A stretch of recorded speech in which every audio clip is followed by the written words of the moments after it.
Need pa ba natin pumunta ng polo kung mayroon na tayong final exit? Yan ang ating pag-uusapan ngayon. Kaya kung interesado ka, tapusin mo ang video ito. Teka lang. Bago tayo magpatuloy, kung bago ka pa lang sa aking channel, please follow and like naman para lagi kang updated sa susunod ko pang video. This is your Habibi Millionaire!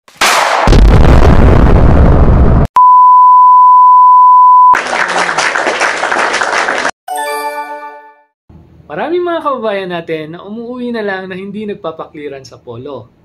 Kasi naibigay na ang kanilang benefits.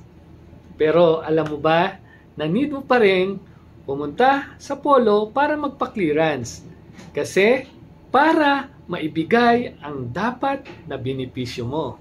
Final exit requirements in polo, Philippine Overseas Labor Office.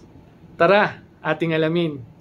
Yan lang ito sa mga dahilan kung bakit hindi na nagpapa-clearance ang ating mga OFW sa polo. Mahal ang pamasahe or malayo sa kanila. Siyempre, pag nandoon ka, magbabaong ka ng tubig at magbaong ka na rin ng pagkain kasi baka mahaba ang pila. Ayaw pumunta sa polo kasi baka malaman ng amo na nag-report ka sa polo, mas lalong hindi ka pa uwiin. Wait lang ha. Linawin ko lang.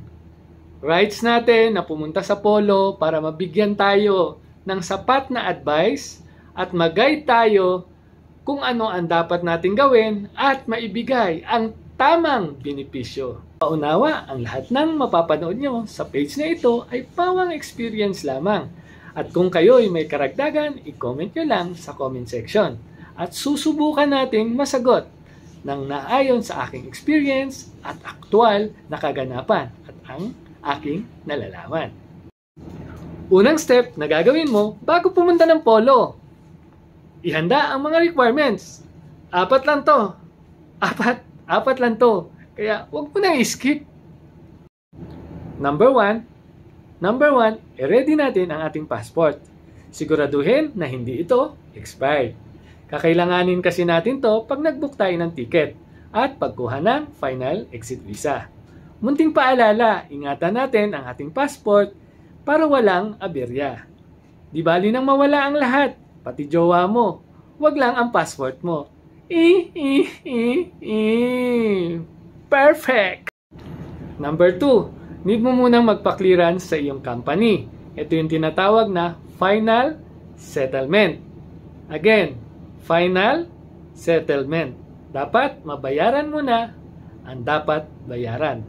From single centavo ng reals, yung overtime, annual leave, at salary balance. Pag okay na, next na tayo. Uy! Kung umabot ka sa video ito, pakishare naman. Tulong mo na yan sa akin para ako'y magpatuloy sa aking page. Number 3 na tayo guys. Siyempre, kailangan na natin mag-book ng ticket para ma-issuehan na tayo ng exit visa. Pero guys, abangan nyo yung upload ko ha. I-upload ko paano nga ba ako nag-book ng ticket. Siguraduhin lang ha, may laman ang ating ATM. Number 4 na tayo guys. Number 4 na hindi ka pa rin nag-share, mag-share ka naman para pakinabangan ng iba. Okay, number 1, pag nagawa na natin ang pag-prepare ng passport.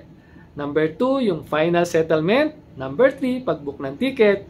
Then number 4, pwede na tayong ma-issuehan ng final exit visa. Kadalasan guys, ang pagbigay ng final exit visa ay araw ng pag-uwi natin.